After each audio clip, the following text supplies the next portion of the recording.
Secret XPG. Sa edad na 45 ay byuda na si Mariel. Namatay ang asawa niya 2 taon na ang nakakaraan dahil sa komplikasyon sa diabetes. 2 lalaki ang anak ni Mariel, si Dennis at ang bunso niyang si Jimboy. Kakagraduate lang ni Dennis sa kolehiyo sa kursong pharmacy at kasalukuyan na nagre-review para sa board exam. Si Jimboy naman ay 3rd year college at kumukuha din ng dentistry. Dentista kasi si Mariel at dahil doon ay naitaguyod niya ang kanyang anak sa pag-aaral. Isa pa ay masipag din siyang magtinda ng kung ano-ano online at ang kinikita niya doon ang ginagamit niya sa pagpapagamot ng kanyang asawa nung nabubuhay pa ito. Ilang taon din kasing nakipaglaban ang kanyang asawa sa sakit.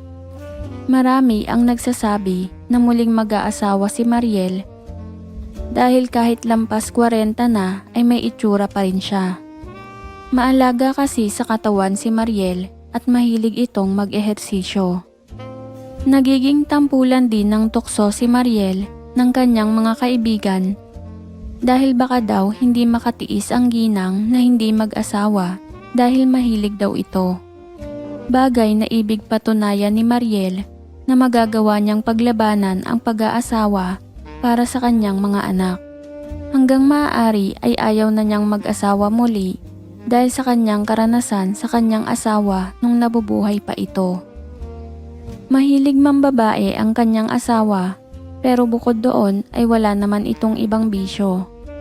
Lagi silang nag-aaway kapag nabibisto niya na may babae ang kanyang asawa. Likas kasi na mahilig ang kanyang asawa at naimpluwensyahan siya nito para maging mahilig din. Tumigil lang sa paghahanap ng babae ang kanyang asawa nang magkasakit ito. Dahil doon ay natutunan ni Mariel na magsariling sikap at kontento na siya sa ganon. Nagmana ang kanyang anak na panganay sa kanyang asawa. Papalit-palit ito ng girlfriend at minsan ay sabay-sabay pa. Mas malapit si Mariel sa kanyang bunso dahil medyo malamya ito. Hindi ito nanliligaw at paminsan-minsan ay may mga nagsasabi sa kanya na parang bakla ang kanyang bunso. Ayos lang naman kay Mariel kung pusong babae si Jimboy dahil iyon ang pinagkaloob sa kanya. Chubby si Jimboy at dahil doon ay natatakot si Mariel na magmana ito sa kanyang asawa na magka-diabetes kaya pinipilit niya itong mag-diet at mag-ehersisyo. Summer vacation noon at lagi niyang ginigising ng maaga si Jimboy para mag-jogging. Doon nila nakikita si Mark, ang pinsan ng asawa ni Mariel. Magkababata at magkabarkada ang asawa ni Mariel at si Mark kaya nang lumubha ang sakit ng kanyang asawa ay halos araw-araw ay naroon si Mark. Regular na tumatakbo si Mark at ito ang nagmo-motivate kay Jimboy para mag-jogging. Habang tumatakbo si Jimboy ay nagkukwentuhan naman si Mariel at Mark. Dahil malimit magkita at magkwentuhan ang dalawa ay naging close sila. Naging magkasama sa pagzuzumba ang asawa ni Mark at Mariel. Isang araw ay maagang umuwi si Mariel galing sa kanyang klinik dahil sumakit ang kanyang ulo. Pagpasok niya sa bahay ay nakarinig siya ng ingay na nagmumula sa kwarto ng kanyang mga anak. Nagpaalam sa kanya si Jimboy na manonood ng sine. Kaya ang alam niya ay walang tao sa bahay dahil ang kanilang maid naman ay nagbakasyon ng ilang araw. Magkasama ang kanyang mga anak sa iisang kwarto. Kaya nahulaan ni Mariel maaaring umuwi si Dennis. Sa boarding house kasi ito tumitigil habang nagre-review. Lumapit siya sa pintuan ng kwarto at narinig niya ang tinig ni Dennis. Kahit hindi nakikita ni Mariel ay nahulaan niya ang nangyayari sa loob. Alam niyang mag-isa lang ang kanyang anak at ayaw niya na mapahiya ito kaya lumayo na siya at pumasok sa kanyang kwarto. Nagpalit ng damit si Mariel. Naka-cycling shorts at halter siya nang napansin niya sa salamin ang kanyang pinagpala. At parating tampulan ng tukso ng mga kasama niya sa Zumba. Mabuti na lamang daw at puro sila babae. Dahil kung may makakakitang lalaki sa kanyang magandang biyaya, ay baka samantalahin daw. Hindi naman napipikon si Mariel, bagkus ay napapatawa din siya dahil bihira daw sa babae na biyayaan ng ganon. Naalala tuloy niya ang kanyang asawa nang nabubuhay pa ito. Dahil walang araw na nagpapahinga ito sa kanya. Hindi namamalaya ni Mariel na nadadala na rin siya ng kanyang mga isipin. Natauhan lamang siya nang marinig niya ang boses ni Dennis mula sa labas. Agad na lumabas si Mariel upang kumustahin ang panganay. Hindi inaasahan ni Mariel na paglabas niya ay makikita niya ang kanyang anak na may kasamang babae. Maging si Dennis at ang kasama nito ay nagulat din. Unang nagsalita si Dennis. Mami, si Erica po, girlfriend ko. Hello po. Magandang araw po, tita. Magandang araw din. Bakit ka umuwi? Wala ka bang review? Wala, Mami. Rest day daw po. Kumain na ba kayo? Opo, Mami. Bago po kami pumunta dito. Mami, hihatid ko lang siya sa labasan. Pagkaalis ng dalawa ay pumasok si Mariel sa room ng magkapatid. Maayos ang kama ni Jimboy. Samantalang magulo ang kama at naalis na ang bedsheet ng kama ni Dennis. Inayos ni Mariel ang kama at nang inilalagay na niya ang bedsheet ay napansin niya ang ibang bahagi nito. Hindi siya maaaring magkamali. Kinabahan siya dahil hindi pala gumagamit ng paborito si Dennis. Nag-alala siya na baka makadisgrasya ito. Makalipas ang ilang minuto ay bumalik na si Dennis at kinausap ito ni Mariel. Nakaupo si Dennis sa sopa habang nakatayo si Mariel sa harapan nito. Huwag ka na magkaila. Alam ko ang ginawa nyo. Nag-aalala lang ako dahil wala ka pang trabaho. Ay kung ano-ano na ang ginagawa mo. Baka makabuntis ka pa. Mami naman, hindi po. Ako po ang bahala. Saka hindi po ako seryoso kay Erica. Ano? Hindi ka seryoso sa kanya? Tapos ganyan na ang ginagawa nyo. Paano kung madisgrasya mo yon? Akong bahala, Mami. Di mangyayari yun. Paanong hindi? Ayun, may kalat. Di ka man lang nag-iingat. Bakit naman ako mag-iingat? Nagagamot po siya, Mami. Anong klaseng katwiran yan? Lahat ba ng babae nainom? Napansin niya na pasulyap-sulyap sa kanya si Dennis. Mami, huwag ka mag-alala. Makakapasa ako sa board exam. Magkakaroon ng magandang trabaho. Pagkatapos ay ako nang magpapaaral kay Jimboy. At ikaw ay pwede nang di magtrabaho. Wala kang gagawin kung di magpaka-sexy at magpaganda. Sabay tayo ni Dennis at yakap sa kanyang mami. Naantig naman ang damdamin ni Mariel sa sinabi ng kanyang anak. Natutuwa siya sa mga sinabi nito sa kanya. Yumakap din ito sa kanyang panganay. Pinapaalalahanan lang kita, anak. Gusto ko kasi na magkaroon ka ng magandang buhay. Hayaan mo, Mami. Promise di ka mabibigo sa akin. Sagot ni Dennis na lalong humigpit ang yakap. Kaunti lang ang taas ni Dennis sa kanyang mami dahil malaking babae si Mariel. Dahil doon ay hindi maiwasan na magkatapat at habang magkayakap sila ay naramdaman ni Mariel. Mukhang nabitin ka yata dun sa girlfriend mo, oh. Pabirong sabi ni Mariel. Ay, sorry. Di ko po sinasadya. Sagot ni Dennis sabay kalas ng yakap. Ano ka ba? Alam ko naman. Baka sinabitin ka nga, ay ituloy mo dun sa banyo. Pagalitan mo na nga lang ako. Kaysa asarin mo ako ng asarin. Papaya tuloy ako. Sabi ni Dennis na namumula ang muka sa hiya. Bakit ka naman mahihiya? Mula naman pagkabata mo ay nakikita ko na yan. Nung bata ako pwede mong makita. Pero ngayon hindi na. Kapaligo na nga at tinasar mo naman ako. Sabi ni Dennis na ngayon ay napapatawa na rin pero bahagya pa ring sumulyap sa kanya. Oy, kung gusto kong makita yan ay wala kang magagawa. Di naman ako papayag. Tumatawang sagot ni Dennis na iniwan na ang ina para mag-shower. Sige, ituloy mo at pagbutihin mo. Please, napipikon na ako. Sagot ni Dennis na noon ay nasa loob na ng banyo. Pumasok si Mariel sa kanyang room at humiga. Habang nakahiga ay maraming naglalaro sa isipan ng babae. Paano nga kaya kung ibang lalaki ang makakita?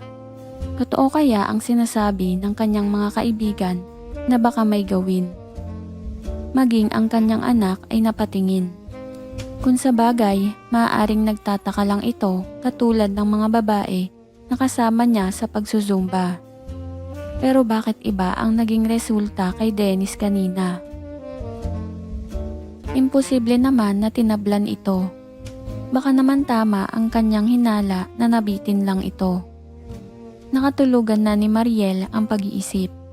Habang naliligo si Dennis ay hindi maalis ang kanyang pagkapahiya kanina. Wala naman siyang intensyon. Habang pinagagalitan kasi siya nito, tumama ang mata niya rito. Wala naman siyang ibig pakahulugan, pero dala ng kuryosidad ay hindi maiwasan na paulit-ulit na sulyapan. Kaya labis ang kanyang pagkapahiya nang biruin siya nito. Paglipas ng mga araw, walang naging problema si Mariel sa kanyang mga anak. Bihira umuwi si Dennis kaya sila lamang ni Jimboy ang laging magkasama. Nasa Zumba session noon si Mariel nang dumating si Mark para sunduin ang asawa nito. Wedding anniversary ng dalawa at balak nila na kumain sa labas. Habang nagzuzumba ay hindi nakaligtas sa paningin ni Mark ang biyaya ni Mariel. Para maiwasan ni Mark ang pagtingin kay Mariel ay sinenyasan nito ang kanyang asawa na sa labas na lamang siya maghihintay. Matapos magzumba ay nagpalit ng damit si Mariel at ang asawa ni Mark. Hindi maiwasan na pag-usapan ng dalawa ang panakaw na pagsulyap ni Mark kay Mariel. Napansin mo ba ang asawa ko kanina? Tingin ng tingin sa'yo.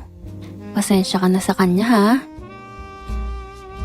Sabi ng asawa ni Mark. Di ko napansin. Tsaka bakit ako magagalit? Talagang ganun. Skandalosa kasi itong ano ko eh. Sagot ni Mariel. Babalitaan na lang kita kapag nagkita ulit tayo. Kukwento ko kung ano ang naging epekto niyan sa asawa ko. Sabi ng asawa ni Mark sabay tawa ng malakas. Isang umaga ay muling nagkita si Mark at Mariel habang nagja-jogging. Naiwan sila ni Jimboy dahil napagod si Mariel at naglakad na lamang ito habang kasabay ni Mark. Binanggit ni Mark na gusto niyang ipaayos ang kanyang ngipin dahil nagkaroon iyon ng crack at sinabi ni Mariel kung anong araw dapat pumunta si Mark sa klinika para kukonti ang pasyente. Sa Zumba session ay muling nagkita si Mariel at ang asawa ni Mark at pagkatapos mag-Zumba ay ikinuwento nito na sabik ang kanyang asawa nung gabing iyon. Para daw itong nakainom ng pampagana. Biniro tuloy nito si Mariel na kung maaari ay makunan ito ng litrato sa phone para ipakita daw kay Mark at nang sa ganon ay maging ganado ito. Napatawa na lamang si Mariel at hindi niya sineryoso ang sinabi ng asawa ni Mark. Araw ng pagpunta ni Mark kay Mariel sa klinik. Hindi nakasama ang asawa ni Mark dahil sinamahan daw nito ang anak sa pagkuha ng entrance exam sa school. Nakaupo sa dental chair si Mark at inaayos ni Mariel ang ngipin nito. Nagpaalam ang assistant ni Mariel na may bibilhin dahil wala naman daw pasyente kaya naiwan ang dalawa. Malapit nang matapos sa kanyang ginagawa nang mapansin ni Mariel ang siko ni Mark na nakadikit pala sa harapan. Hindi niya alam kung sinadya iyon ni Mark pero eksakto ang braso. Hindi alam ni Mariel ang dahilan pero nagsimulang matuyo ang kanyang lalamunan. Mabuti na lamang at natapos na ang kanyang ginagawa dahil nag-uumpisa ng mangatal ang kanyang mga kamay. Niligpit ni Mariel ang kanyang mga gamit. Kasalukuyan na naguhugas siya ng kamay nang lumapit sa likuran niya si Mark. Pakitignan mo nga ito. Sabi ni Mark sabay nga nang humarap sa kanya si Mariel. Ano ka ba? Sana kanina mo pa pinatignan yan habang nakaupo ka sa dental chair. Sabi ni Mariel at tinignan ang bibig ni Mark. Okay naman. Dugtong ni Mariel sabay talikod para muling maghugas ng kamay. Thank you. Sabi ni Mark sabay halik sa ulo ni Mariel. Naramdaman ni Mariel ang pagkakadikit sa kanya ni Mark. Nakabestida siya. Maghuhugas ka ba ng kamay? Hindi. Ito ang gusto ko. Wag, bitawan mo ko. Sabi ni Mariel habang nagpupumiglas.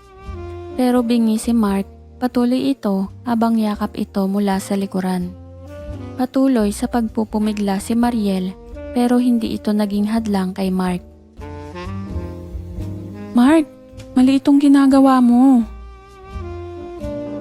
Pero hindi tumigil si Mark dahil alam niya na isip lamang ni Mariel ang tumatanggi. Mark, tigilan na natin to. Baka bumalik yung assistant ko.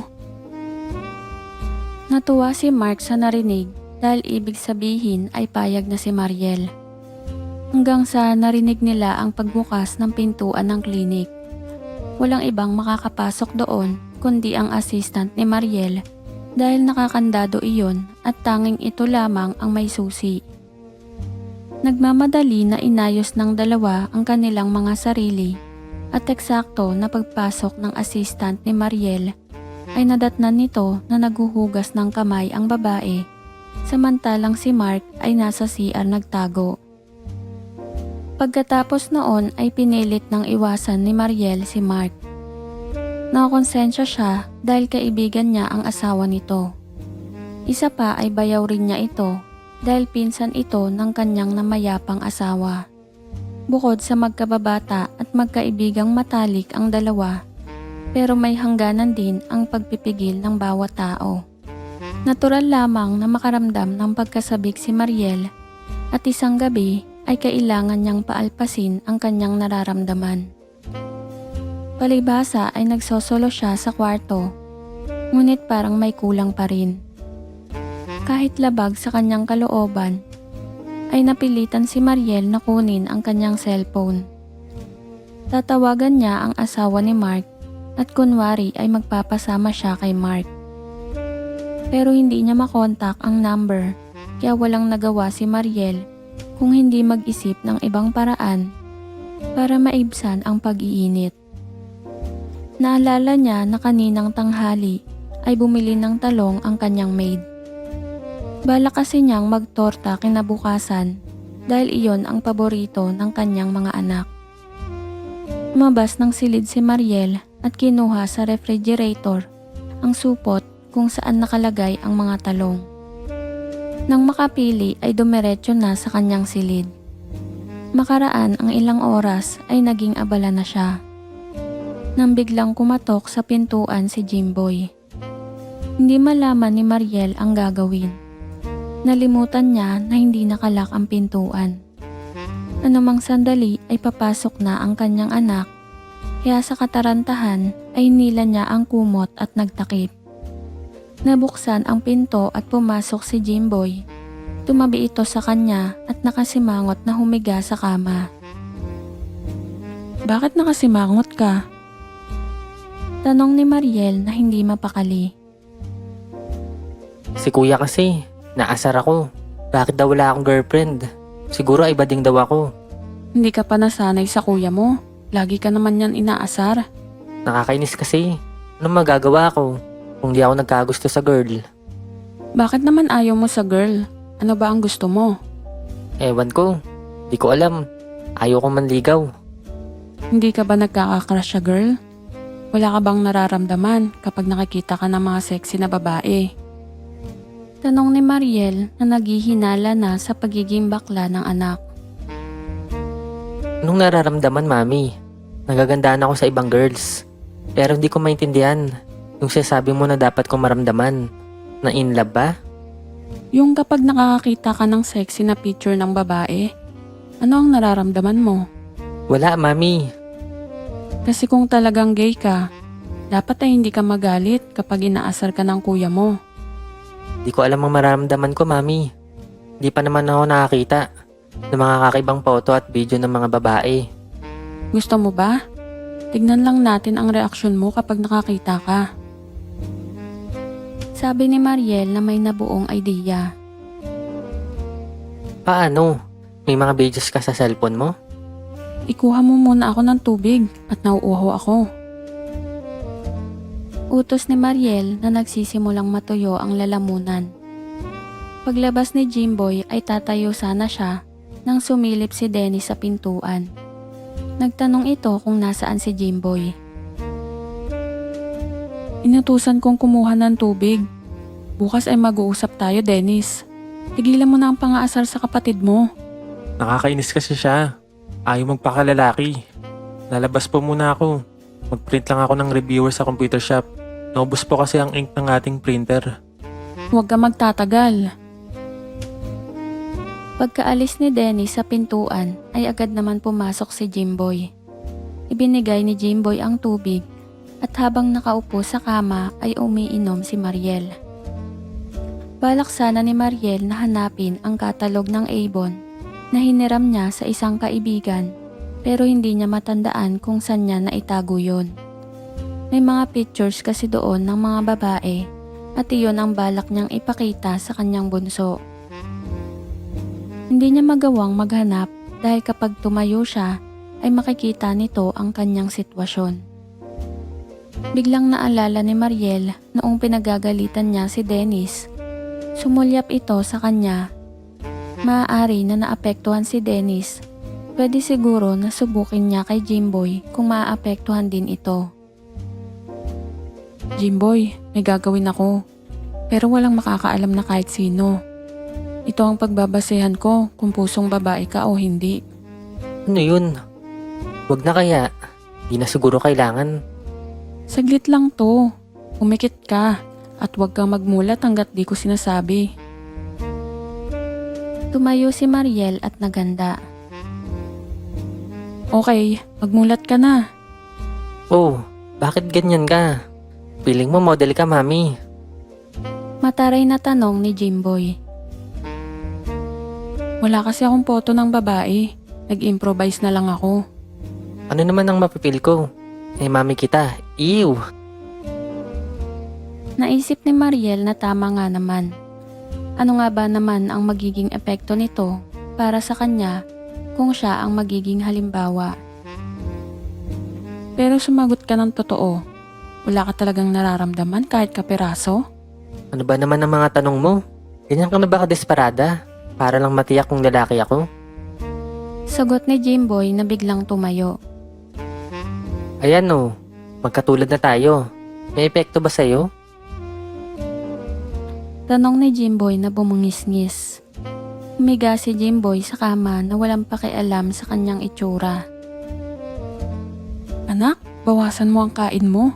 Ang pangit mong tignan. Ang dami mong bilbil. Nakakainis ka talaga, Mami. Anong magagawa ko kung talagang jabi ako? Sabi ni Jimboy sabay dapa sa kama. Uy, napiko ng bunso ko. Sabi ni Mariel pagkatapos ay humiga na rin sa kama at yumakap. Ikaw kasi, dati nagja-jogging tayo. Tapos ngayon bigla na lang tayong tumigil. Sige, kapag maayos na ang schedule ko, ay magja-jogging ulit tayo. Sabi ni Mariel na ngayon ay dumapa na sa likuran upang lambingin ito. Alam mo, kahit ako ay mataba, ay magaan naman ako. Parang ayaw kong maniwala. Sige, umalis ka muna sa likod ko. Palit tayo ng pwesto. Mungkahi ni Jimboy. Umalis si Mariel at humiga sa kama. Pumihit naman si Jimboy at tumarap sa kanya. Dadapa sana si Mariel dahil ang buong akala niya ay sa likod niya yayakap. Paalisin sana ni Mariel nang may maramdaman siya. Tahimik at parehong nakikiramdam. Bago mahuli ang lahat at dahil sa gahiblang katinuan na natitira kay Mariel ay nagawa niyang sabihan ito. Alis ka nga muna. Utos ni Mariel. Pero nagkamali si Mariel. Dahil sa maling pagtayo niya ay ito ang lalong naging dahilan upang tuluyan na ngang mangyari ang hindi inaasahan. At hindi na rin naman siya nagdalawang isip pa dahil nadala na rin siya.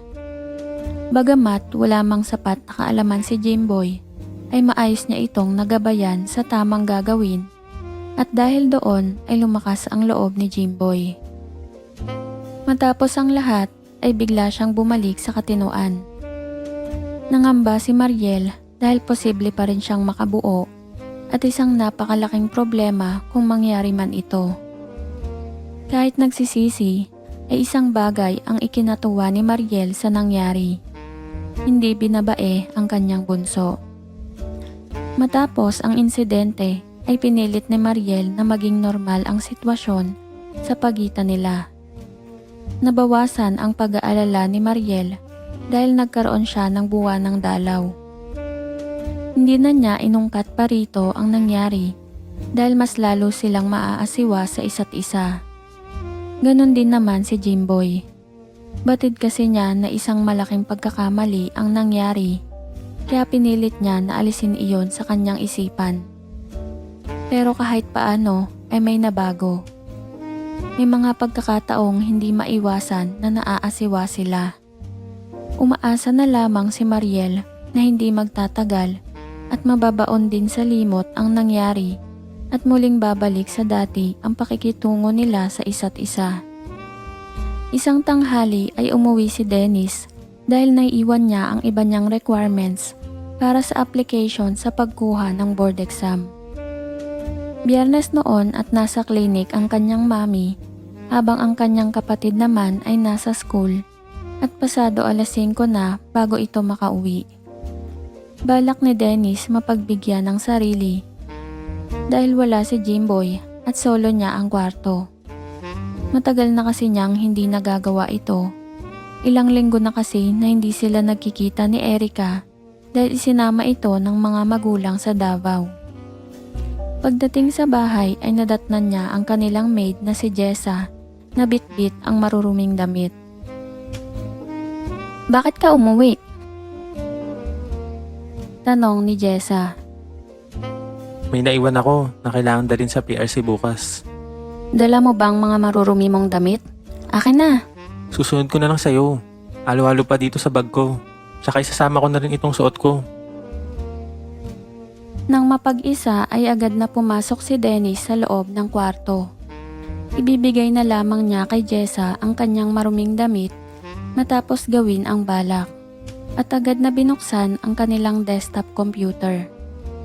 Kailangan kasi na may magsilbing inspirasyon sa kanya.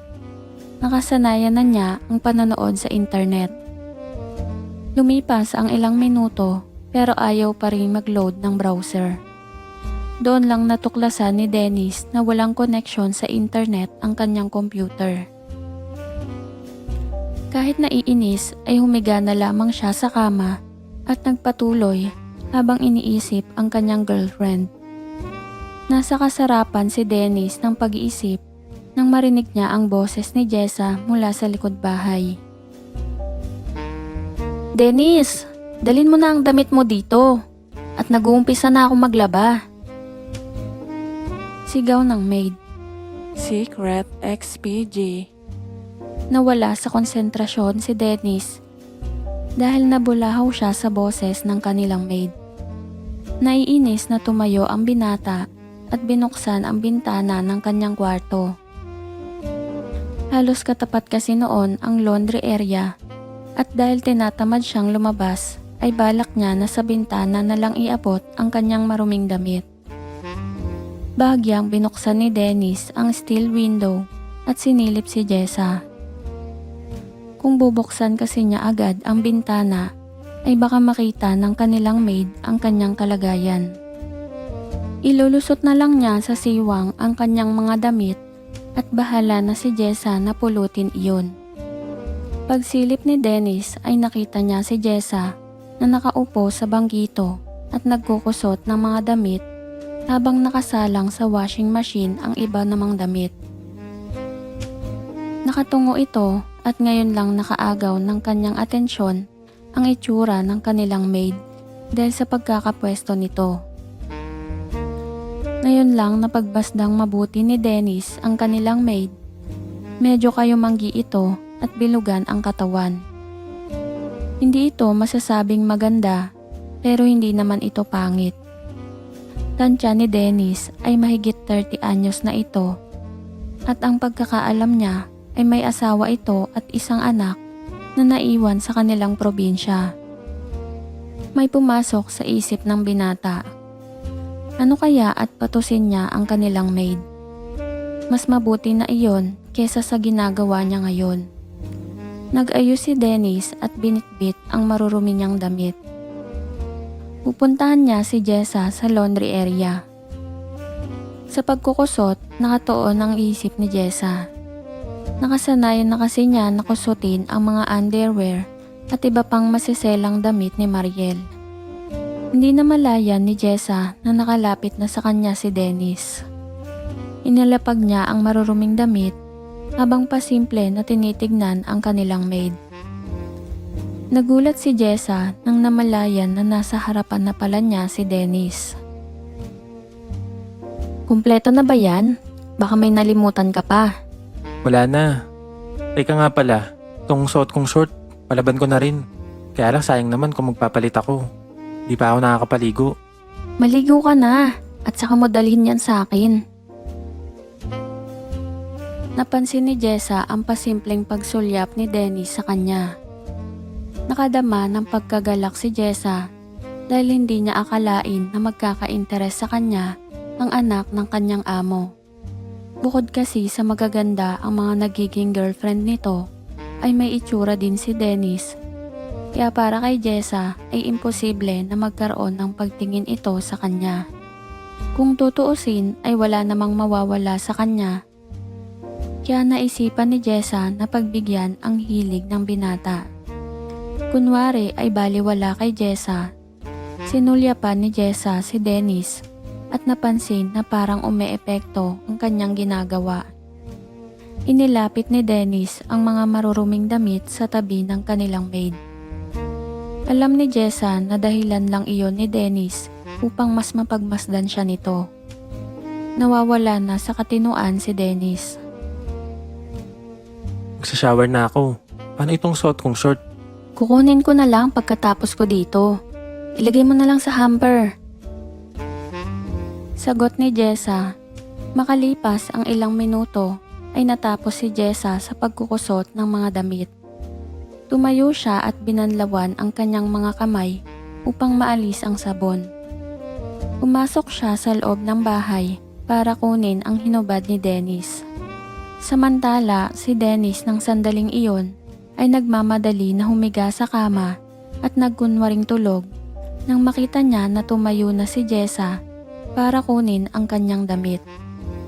Sinadya niyang hintayin na makatapos si Jessa sa pagkukusot. Pinapanood niya ito sa siwang ng bintana sa kanyang kwarto. Iniwan niyang bukas ang pintuan para makita siya ni Jessa habang nakahiga. Susubukan niya kung ano ang gagawin ng kanilang maid. Hinanap ni Jessa ang damit ni Dennis sa hamper pero wala ito doon. Sinubukan din niya itong tignan sa banyo. Pumunta si Jessa sa kwarto ni Dennis para tanungin ito. Nakita niyang bukas ang pintuan kaya sumilip siya. Napalunok si Jessa sa nakita. Nakatihaya si Dennis sa kama. Halos 1 taon na nang huling magbakasyon si Jessa kaya matagal na rin siyang walang dilig. Kanina ay nagpakita ng interes sa kanya ang anak ng kanyang amo kaya naisipan niyang patulan ito. Kung sakali ay ito ang pangalawang beses niyang pagpatol sa iba. Nung bago pa lamang siya namamasukan, ay pumatol din siya sa nagde-deliver sa kanila ng mineral water. Pero iba si Dennis. Bukod sa may itsura ito, ay mukhang magaling ito. Naririnig kasi niya ang ingay ng GF nito kapag isinasama ito ni Dennis sa bahay. Halo-halo ang emosyon na nararamdaman ni Jessa ng sandaling iyon.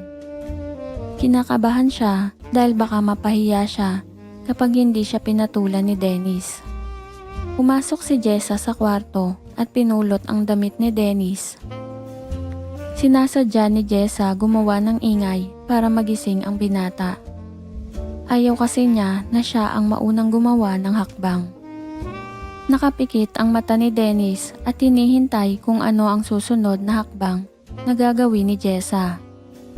Inaasahan niya na gagawa na ito ng hakbang, pero naiinip siya ay wala pa ring nangyayari.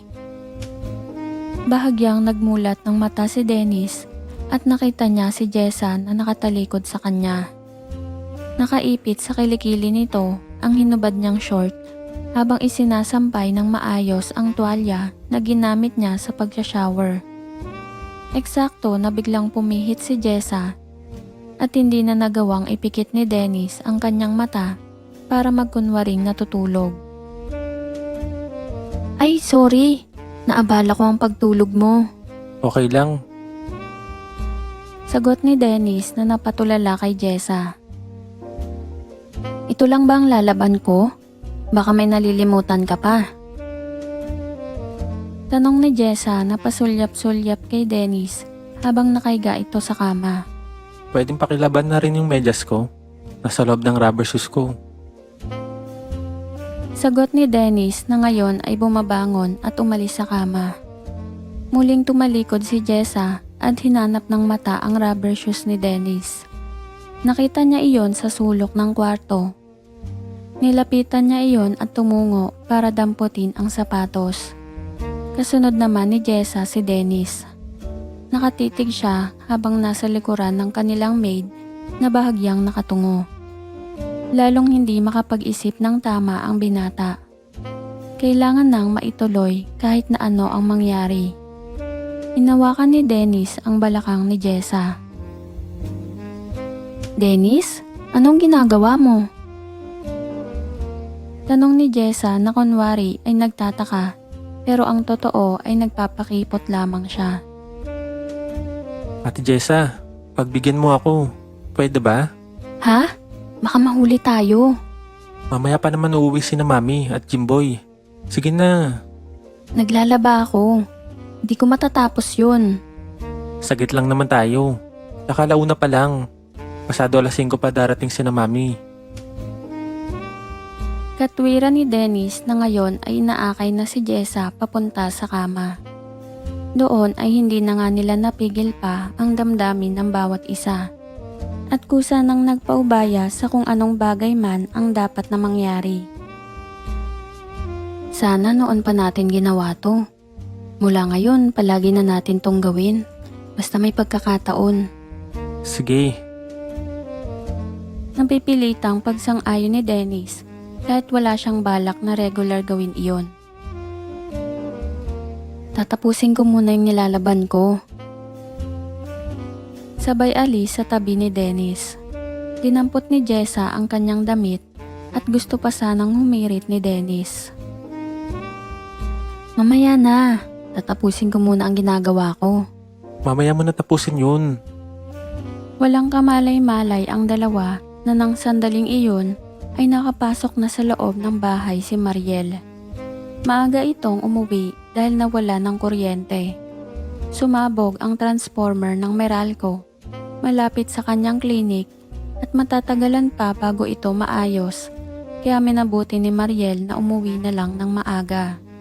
Nasa living room na si Mariel nang makarinig siya ng tinig na nagmumula sa kwarto ng kanyang mga anak. Kahit hindi niya nakikita, ay natitiyak ni Mariel na si Dennis ang nasa loob at kasama na naman nito ang kanyang GF na si Erica.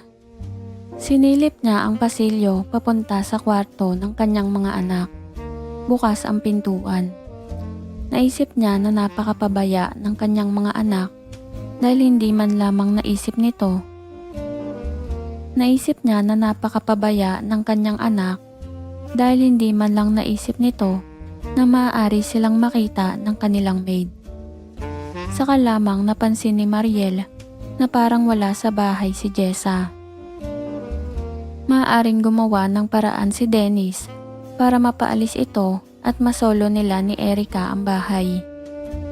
Dahil sa naririnig ay naging mapangahas si Mariel. Hindi niya alam kung bakit pero nais niyang makita ang dalawa. Dahan-dahan siyang lumapit sa kwarto at sumilip sa pinto. Nagulantang si Mariel sa nakita. Hindi si Erica ang kasama ng kanyang anak. Tatapusin ko muna yung ginagawa ko. Magpahinga ka muna. Sabi ni Jessa. Agad na umalis si Mariel sa kinatatayuan.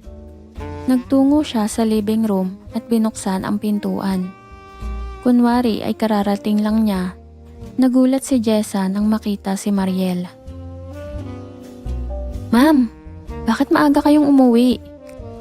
Tanong ni Jessa na hindi nagpahalata na nabigla. Brownout sa clinic, kaya pinauwi ko na ang pasyente ko. Sagot ni Mariel. Naglalaba po ako. Siya nga pala, nariyan si Dennis. Naroon sa kwarto niya. Sabi ni Jessa. Bakit kaya umuwi? Sige at mamaya ko na lang kakausapin. Magpapahinga muna ako. Paalam ni Mariel na tumuloy na sa kwarto upang magpalit ng damit. Nakahinga ng maluwag si Jessa. Ang buong akala niya ay hindi sila naabutan ng kanyang amo. Tumuloy na siya sa laundry area at nagpatuloy sa paglalaba. Nanghihinayang si Jessa dahil balak pa naman niya na muling makaisa kay Dennis kapag natapos na siya sa paglalaba. Samantala sa kwarto ay hindi na nagawang magbihis ni Dennis dahil napagod siya ng husto. Bagya din siyang nakadama ng pagsisisi dahil pinatulan niya ang kanilang maid. Isang bagay na hindi niya pwedeng ipagmalaki sa kanyang mga kaibigan dahil pawang magaganda at sexy ang mga babaeng nakasama na niya. Pero isang bagay ang hindi niya maitatanggi. Isa si Jessa sa babaeng masarap makasama. Siguro ay dahil may asawa na ito at bihasa. Iniwan ni Jessa na bukas ang pintuan ng kanyang kwarto. Pero hindi na nag-abala ang binata na isara iyon dahil ang buong akala niya ay sila lang ni Jessa ang tao sa bahay. Samantala ay atubili si Mariel sa kabilang silid. Gusto niyang komprontahin ang kanyang katulong at si Dennis. Pero nagdalawang isip siya dahil ayaw niya na may bumagabag sa isip ng kanyang anak dahil nalalapit na ang pagkuha nito ng board exam. Baka iyon pa ang maging dahilan para bumagsak ito sa pagsusulit. Saka na lang niya kakausapin ang dalawa pagkatapos ng exam. Hindi niya akalain na may ginagawang milagro ang dalawa dahil hindi naman nagpapansinan ang mga ito. Kinatatakot ni Mariel na baka makabuo ang dalawa. Hindi niya akalain na malandi pala si Jessa pero nakadama siya ng pagkainggit sa katulong dahil nasaksihan ni Mariel na lubos ang kasiyahan ang naranasan ni Jessa. Naalala tuloy ni Mariel ang kanyang namayapang asawa. Dito marahil nagmana si Dennis. Kahit sinong babae ay pinapatulan nito basta sinumpong. Pero naisip niya na baka naman sa kanya rin nagmana dahil naalala niya na nagawa niya rin iyon kay Jimboy at pati rin kay Mark. Nanuyo ang lalamunan ni Mariel. Pero hindi na niya papayagang maulit muli. Naalala ni Mariel si Mark. Matagal siyang umiiwas dito.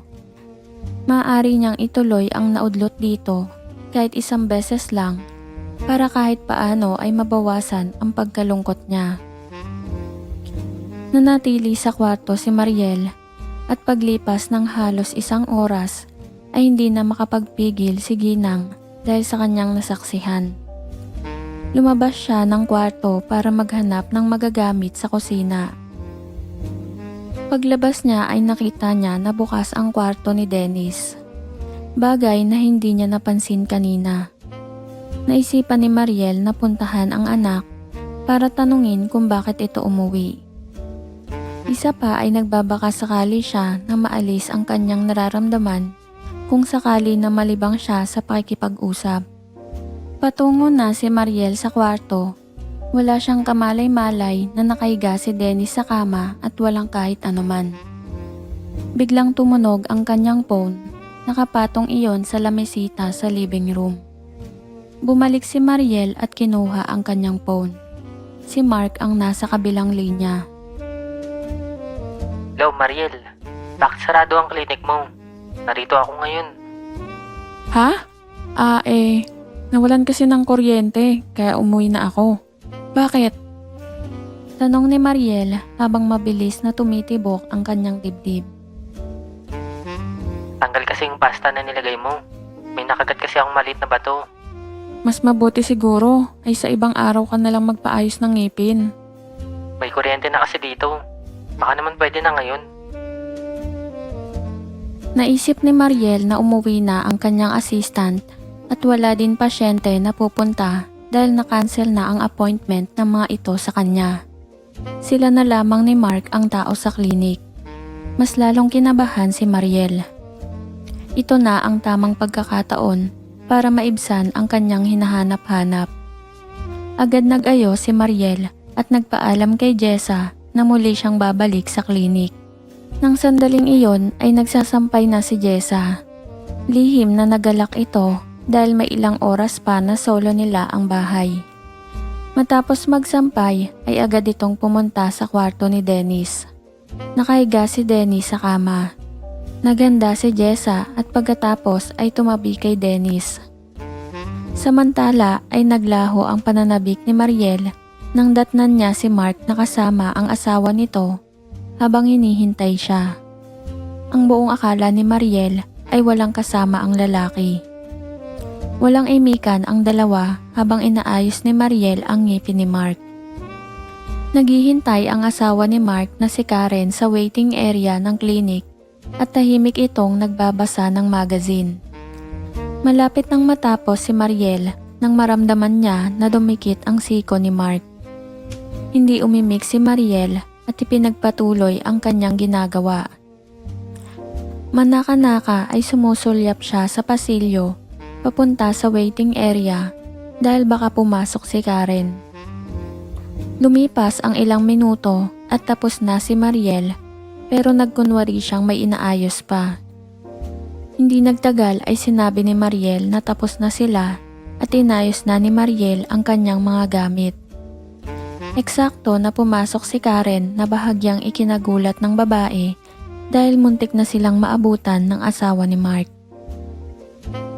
Tapos na ba? Aalis muna ako. Nalimutan ko na may bibilhin nga pala ako sa grocery. Paalam ni Karen. Hindi pa. May sangipin pa ang ayusin ni Dr. Mariel. Gaano katagal pa, sis? Tanong ni Karen habang nakatingin kay Mariel. Mga 1 oras pa siguro o higit pa. Sagot ni Mariel. Sige, babalik na lang ako makalipas ang 1 oras. Nakakainip dito. Sabi ni Karen. Inihatid ni Mariel si Karen papalabas ng klinik. Nang sandaling iyon ay natataranta na si Mariel sa kasabikan. Kung maaari lamang ay ipagtulakan niya si Karen para makaalis na agad ito. Sis, ikaw nang bahala sa asawa ko. Sabi ni Karen sabay kindat kay Mariel. Siguro ay guilty lamang si Mariel kaya nang kumindat si Karen ay pakiramdam niya na alam nito ang maaaring mangyari habang sila lamang ni Mark ang maiiwan sa klinik. Paglabas ni Karen ay tiniyak muna ni Mariel na nakasakay na ito bago niya isinara ang pinto ng klinik. Pagkatapos ay agad na ikinandado iyon. Hindi niya namalayan na nasa likuran na pala niya si Mark at agad siyang niyakap sabay halik. Ano ka ba? Para kang mauubusan. Sabik na ako sa'yo. Huwag tayo dito. Baka may sumilip sa bintana. May maliit na silid si Mariel sa klinik. Doon siya nagpapahinga kapag wala siyang pasyente. Pagpasok nila sa loob ay agad na niyakap ni Mark at inihiga sa kama. At doon ay ibinuhos nila ang kanilang maliligayang sandali na magkasama. Samantala, pagod na si Jessa sa pagpapaligaya sa kanya ni Dennis. Hindi na mabilang ni Jessa kung nakailan na ba. Halos makatulugan na nga ni Jessa ito sa sobrang pagod. Ngunit wala naman siyang reklamo dito. Tinignan ni Jessa ang orasan. Pasado 5:00 na. Mahigit 2 oras na rin ang nakalipas. Nagmamadaling bumangon si Jessa at nagbihis dahil anumang sandali ay darating na si Jimboy mula sa eskwelahan. Kinuha niya ang kobre kama at lumabas siya ng silid dala ito. Naiwan si Dennis at muli itong humiga sa kama. Nag-alala si Jessa na baka abutan ito ng kanilang mga kasama sa bahay sa ganong kalagayan. Samantala ay kapwa nakatulog si Mariel at Mark matapos ang kanilang masasayang sandali. Magkayakap ang dalawa, hindi nila namalayan na mahigit 1 oras na ang nakalipas. Biglang naalimpungatan si Mariel nang tumunog ang kanyang cellphone. Nag-text si Karen. Pakisabi daw kay Mark na paparating na siya. Tinatawagan daw niya ito pero hindi sumasagot. Marami daw namimili sa supermarket kaya natagalan siya. Nagmamadali na nagbihis ang dalawa. Nagpaalam si Mark na maghihilamos muna at magsisipilyo sa banyo dahil baka mahalata daw ni Karen. Ginantihan naman iyon ni Mariel ng pinong kurot sa tagiliran ng lalaki. Habang hinihintay ni Mariel na matapos si Mark, ay napansin niya ang phone nito na naiwang nakapatong sa dental chair. Dinampot niya iyon para ibigay kay Mark. Paglabas nito ng banyo, nang bigla itong nag-vibrate. Naka-silent pala iyon kaya hindi narinig ni Mark na tumatawag ang kanyang asawa. Tutal ay kaibigan naman niya si Karen. Pinangahasan na ni Mariel na sagutin ang tawag para sabihin dito na nasa banyo si Mark. Pinindot niya ang accept button pero hindi pa siya nakapag-hello nang naunang nagsalita si Karen. Hello? Dad, ano? Nag-enjoy ka ba? Natupad na ang kahilingan mo sa akin. Tuloy-tuloy na sabi ni Karen. Nanlaki ang ulo ni Mariel sa narinig. Ibig sabihin ay magkasabwat ang mag-asawa at alam ni Karen ang lahat. Agad niyang pinindot ang end button at nangangatal na ibinaba ang phone ni Mark. Hindi niya alam kung hiya o inis ang kanyang nararamdaman. Hindi niya akalain na ganon ka-game si Karen at pumayag ito. Gusto niyang sugurin si Mark sa banyo para murahin pero napigil ni Mariel ang kanyang sarili dahil siya din naman ang may kasalanan. Kung hindi siya pumatol kay Mark ay hindi mangyayari ang lahat ng iyon. Isa pa naligayahan naman siya at kahit paano ay nabawasan ang pangongonsensya na kanyang nararamdaman kanina dahil payag naman si Karen. Pinilit ni Mariel na maging normal ang pagkilos paglabas ni Mark sa banyo. Kailan natin uulitin? Ikaw ang bahala. Ikaw ang inaalala ko. Paano mo tatakasan si Karen? Huwag mong intindihin yun. Basta tatawagan kita pag pwede ako. Tumawag nga pala si Karen. Sinagot ko pero di ko maintindihan. Pangit ang koneksyon. Kasalukuyan na nag-uusap ang dalawa nang dumating si Karen. Halata na pinipilit nitong maging normal ang pagkilos. Magkano lahat ang babayaran ko? Tanong ni Karen. Yun na lang materyales na ginamit ko ang bayaran mo. Sagot ni Mariel. Naku, nakakaya naman sa'yo. Naabala ka na tapos ang laki pa ng discount ni Mark. Tanong ni Karen. Ganun talaga kapag magkakaibigan. Mabuti pa ay umuwi na tayo dahil gagabihin ako. Medyo masama ang pakiramdam ko. Matamlay na sabi ni Mariel na bahagyang nakadama ng pagkabahala dahil pakiramdam niya ay pinaglaruan siya ng mag-asawa. Pagdating sa bahay ay naabutan ni Mariel ang kanyang mga anak na nanonood ng TV. Hindi na naghapunan si Mariel, agad siyang nag-shower at pagkatapos ay nagpahinga na dahil napagod siya sa nangyari sa kanila ni Mark. Samantala ay pasulyap-sulyap si Jessa kay Dennis. Nagtitiklop ng mga nilabhan na mga damit ang katulong at hindi nito maiwasan na masdan ang anak ng kanyang amo habang nanonood ito ng TV. Napapansin ni Jessa na mukhang nawalan na ng interes sa kanya ngayon ang anak ng kanyang amo. Hindi ito tumitingin sa kanya at halata na iniiwasan siya nito. Kung sa bagay ay ganon talaga ang turing ni Dennis sa kanya bago pa man siya nakuha nito. Lumipas ang ilang linggo natapos na sa pagkuha ng board exam si Dennis. Tambay muna siya sa bahay habang hinihintay ang resulta ng kanyang exam. Hindi na muli naulit ang kay Dennis at Jessa dahil ilang araw matapos nang nangyari ay pansamantalang nagbakasyon si Jessa dahil nagkasakit ang asawa nito. Palibhasa ay relax na ngayon si Dennis dahil pakiramdam niya ay pasado siya sa board exam. Muli niyang naiisip ang may makasamang babae. Nagkataon naman na hindi pa rin bumabalik si Erica mula sa Davao, kaya nakontento na lamang muna siya sa kanyang sarili. Pero may hangganan ang lahat dahil habang tumatagal ay lalong hinahanap-hanap iyon ni Dennis.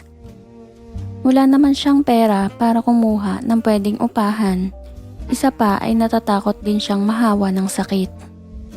Lalong lumala ang sitwasyon dahil nang huling mag-usap si Dennis at Erica ay sinabi ng babae na matatagalan pa bago siya makabalik mula sa Davao. Bukod sa school ay naging abala naman si Jimboy sa youth civic activities kapag weekend, kaya halos hindi na ito tumitigil sa bahay. Isang araw ay ginabi ng pag-uwi si Mariel mula sa pagsusumba dahil napilitan siyang sumama sa mag-asawang Mark at Karen na mag-dinner. Ayaw sanang sumama ng ginang dahil naalala niya ang sabwatan ng mag-asawa. Kahit paano kasi ay naiinis siya sa dalawa pero ngayon ay bahagya nang nawala ang kanyang tampo dahil muli siyang naghahanap ng kaligayahan. Pero hindi nangyari ang inaasahan ni Mariel na muli siyang iset up ng mag-asawa. Sa hindi malaman na dahilan ay inihatid na siya ng mga ito matapos nilang kumain. Pagdating sa bahay ni na Mariel ay naabutan nila si Dennis na papaalis. Maglalaro daw siya ng badminton. Si Jimboy daw ay maaaring hating gabi o kaya hindi na makauwi at doon na matutulog sa kaibigan niya dahil may fundraising daw itong inaasikaso.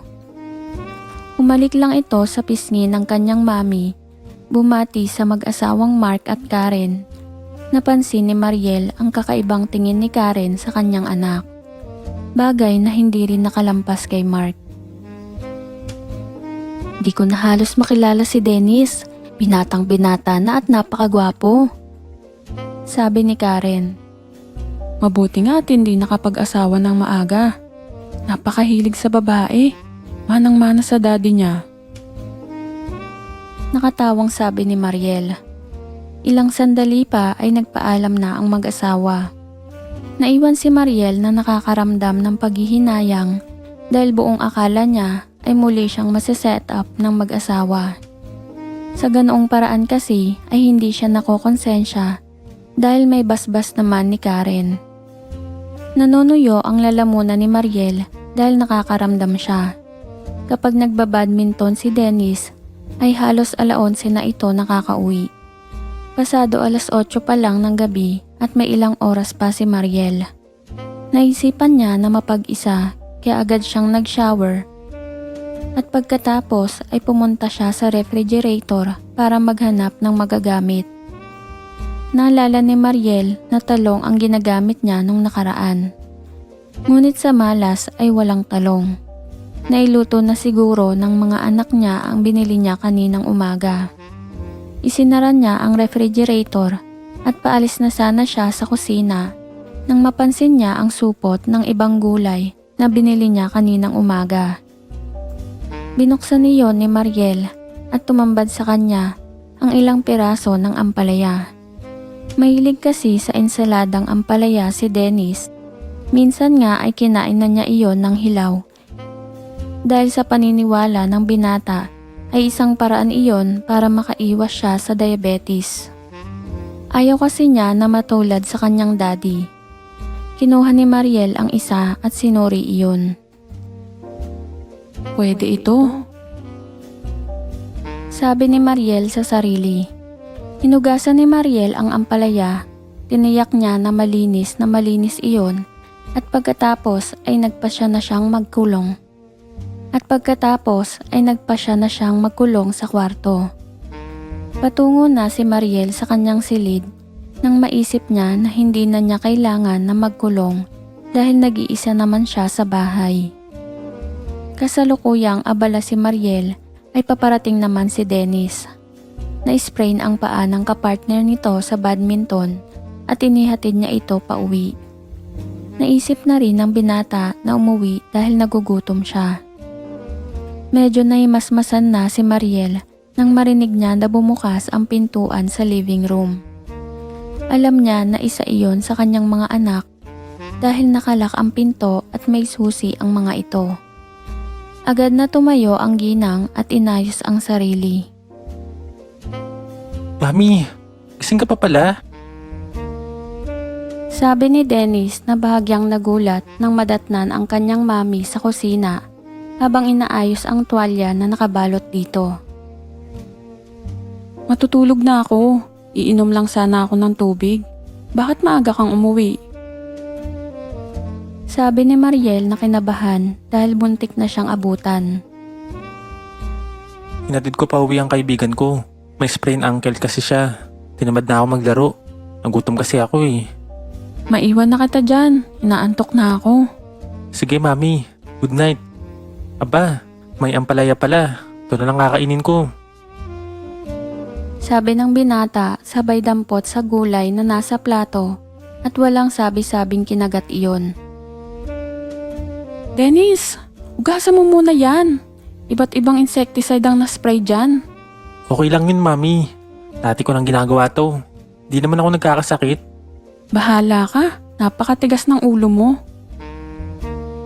Sabi ni Mariel sabay talikod para iwan ang kanyang anak. Hindi kasi matagalan ni Mariel na panoorin ang kanyang anak habang kinakain ng gulay. Napapahiya siya sa kanyang sarili, lalo na sa kanyang anak dahil hindi nito alam kung saan nanggaling ang kanyang kinakain. Huwag ka nang magalit mami. Masarap dahil kakaiba ang lasa. Parang templado na, tsaka masama yung masyadong malinis sa katawan. Dahil sa narinig ay parang may kumalabit sa damdamin ni Mariel. Pakiramdam niya ay diretsahan siyang pinuri ng anak. Hindi na sumagot ang ginang. Hindi nito napigilan ang ngumiti nang lumingon sa kanyang anak at nagtuloy na sa kanyang kwarto.